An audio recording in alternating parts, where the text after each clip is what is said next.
Não identificar o que está sugando seu tempo pode custar muito mais do que sua aprovação. Todo mundo já chegou a planejar um dia que ia ser extremamente produtivo, que você ia conseguir estudar vários conteúdos, que você ia conseguir fazer várias revisões, fazer várias questões, e quando viu, já tinha passado mais de 2 horas, você estava mexendo em alguma rede social, ou você estava assistindo alguma série, ou estava jogando algum jogo. E isso acontecia com muita frequência comigo, até que eu aprendi o segredo para você se libertar desse ciclo. Então, nesse vídeo, eu vou te mostrar o passo a passo de tudo o que eu fiz para conseguir me libertar disso e ter uma rotina produtiva e constante de estudo todo dia. O primeiro passo disso tudo é você identificar o distrator, identificar aquilo que está tirando o seu foco. Seja ele o celular, a série, a televisão ou o videogame. Então, eu recomendo que você pegue seu celular e vá lá naquela aba das configurações e veja quanto tempo você está gastando em cada aplicativo para ter uma noção do que está mais te distraindo ao longo do dia. E muitas vezes essas distrações não estão apenas no celular.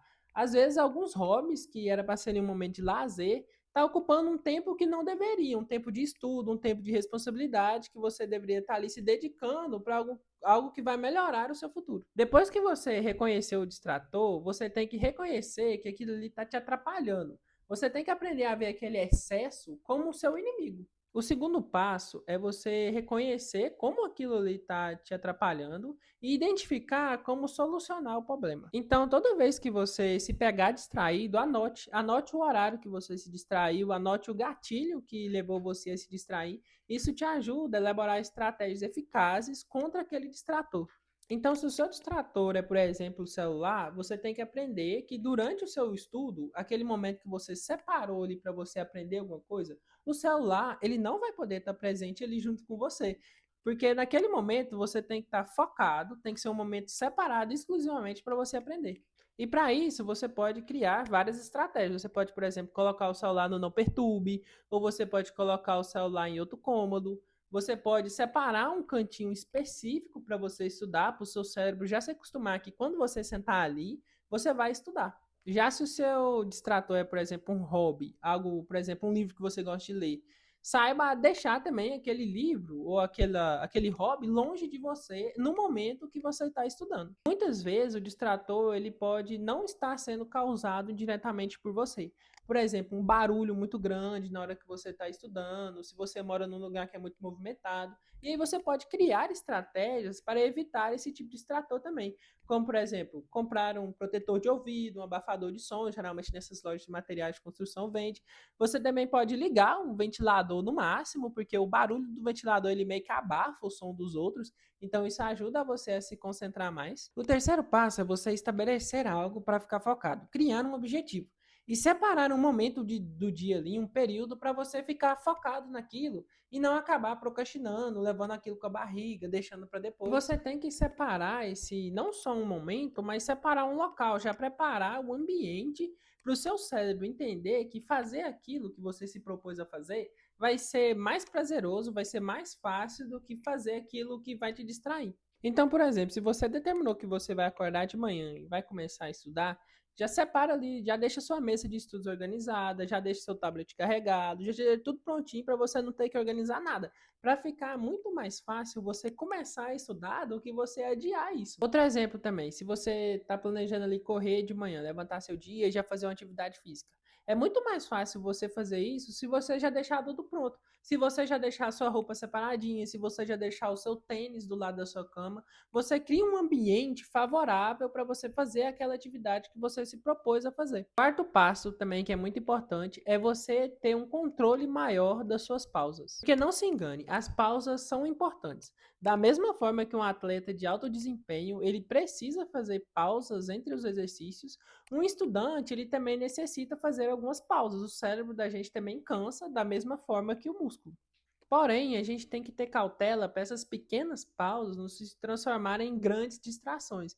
Então, uma dica que eu tenho nesse quarto passo é você colocar, por exemplo, alarmes determinando o horário que aquela pausa ali vai acabar. Então, se você saiu para beber água, se você saiu para comer um lanche, você vai assistir alguma coisa ali nesse momento de descanso, determine um momento, coloque seu celular para despertar, coloque alguma coisa para te chamar, para você entender que aquela pausa ali acabou. Porque se você prolonga demais esse período de descanso, você pode ficar sobrecarregado depois, porque tudo aquilo que você se se propôs a fazer, você não conseguiu cumprir. E o quinto passo, e um dos que eu considero mais importantes e que muita gente às vezes não fala pra gente que a gente tem que parar com isso, é a gente parar de ser multitarefas. Porque quando a gente está ali concentrado em mais de uma coisa ao mesmo tempo, a gente aprende que a gente dá conta de fazer tudo.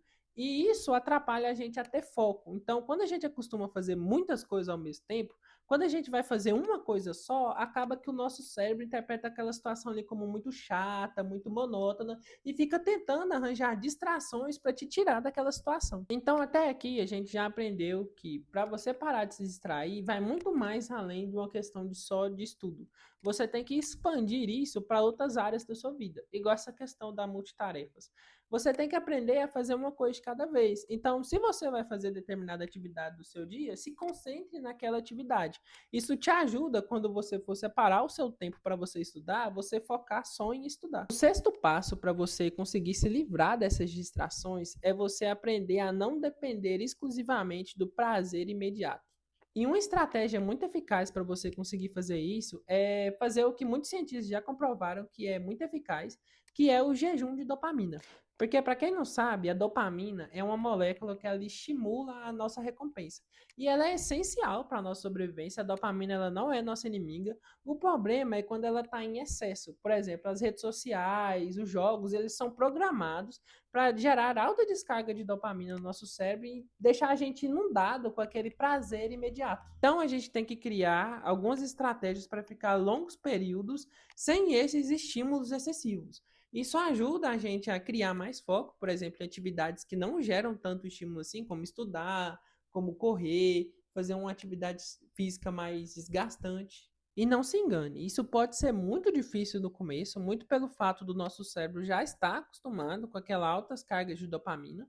Então é muito desafiador no início, mas depois que você passa um certo tempo ali já se acostumando com essa rotina de redução do prazer imediato, fica muito mais fácil de levar e o seu cérebro ele meio que se acostuma a esse novo nível basal de dopamina. Isso faz com que essas atividades antes que a gente considerava chatas, monótonas, elas acabam ficando mais interessantes. E uma estratégia para você conseguir reduzir esses níveis de dopamina é você substituir atividades que geram um estímulo muito rápido por atividades mais reais, mais do cotidiano. Então, fazer uma caminhada ao ar livre, fazer uma atividade física, ler um livro, jogar um jogo de tabuleiro com amigos, brincar com seu animal de estimação, são todas atividades que elas geram prazer, só que é um prazer muito mais real. Isso reduz, vai reduzindo os níveis de dopamina aos poucos. De forma que, quando você for fazer atividades muito mais monótonas, aquilo ali não vai ser tão pesado mais. E agora o sétimo e último passo, que eu considero muito importante também, é você aprender que você pode conciliar suas distrações com alguns períodos não críticos. Então, por exemplo, se você gosta de assistir uma série ou alguma coisa, algum anime, você pode deixar para fazer aquilo ali em momentos de descanso, como por exemplo no quilo do almoço, ou então quando você já parou de estudar e você já desconectou completamente daquilo. E isso ajuda demais a você a conseguir conciliar a sua rotina com as suas atividades do dia a dia.